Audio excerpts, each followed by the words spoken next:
Hey friends and family, this is SP with another news nugget, and today we are talking about the interview with Derion Vince, the very first time. This is not the Cornell X, but this is with Chauncey. So I am going to drop that nugget. You guys subscribe to this channel, and I am going to continue to drop those nuggets. Here we go.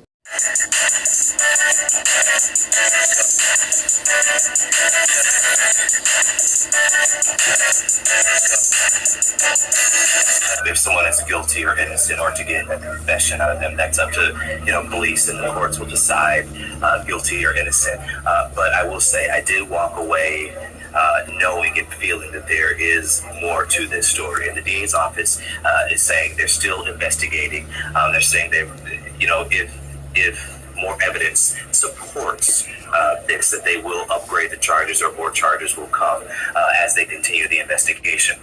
But right now, the DA's office is saying they just want to get justice for this little girl. And in talking to Maleah, talking about Maleah to the Derion Vince, he was very, very emotional. I'm talking about, tears. He was shaking. It was slow in the beginning. He didn't have too much to say.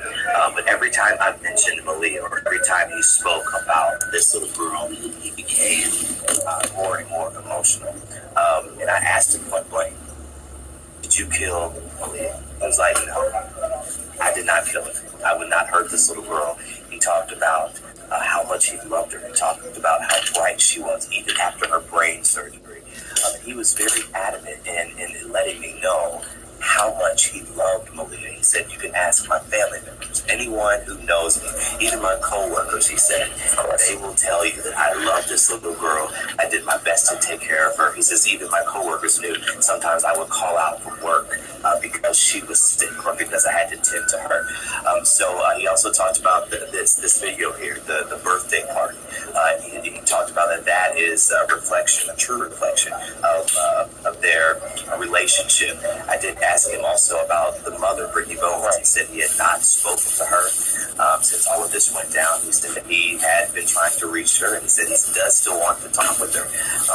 But one thing that sort of struck me is how sincere he was when he talked about Maleah, and when he talked about his family. At one point, he even said, "Hey, I spent my 27th birthday in here."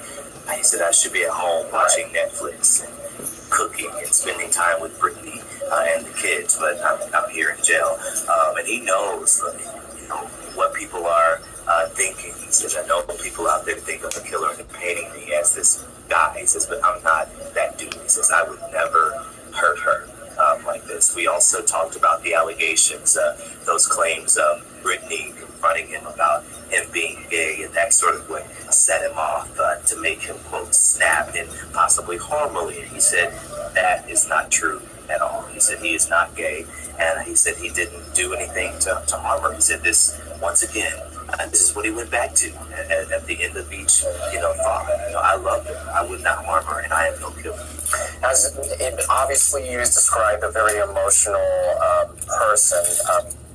Quite a stark contrast from when we saw him in the first court appearance. He was looking down. He was almost emotionless. Is there any takeaway from that? Well, he was very stoic then, and he described to me a feeling of, "I can't believe this is happening. I can't believe this is happening."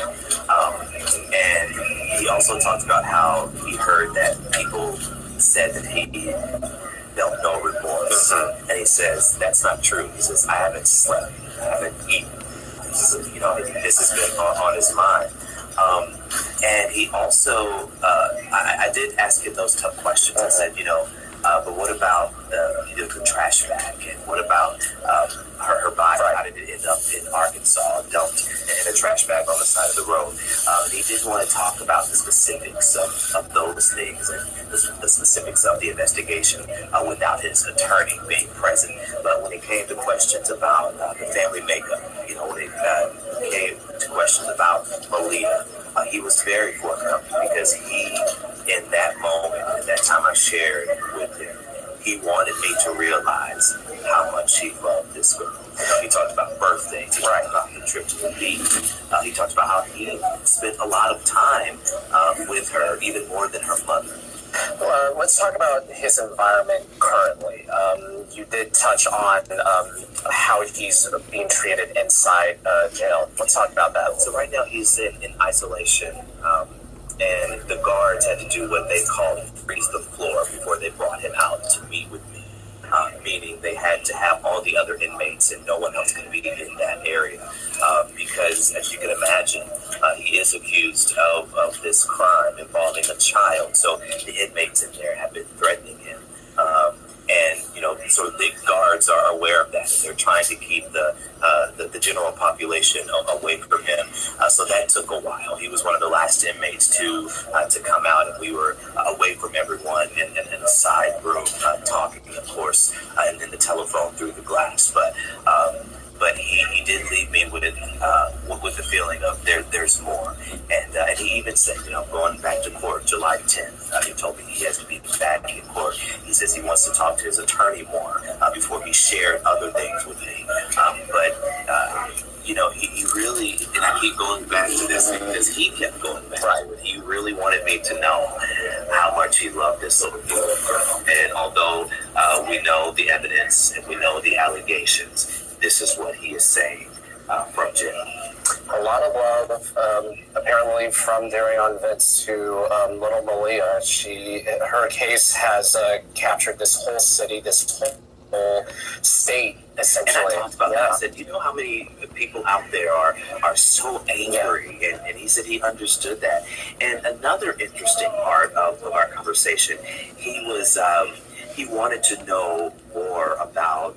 And I had not heard this, but he asked me, he said, I understand Beyonce even knows about this, and she's going to something.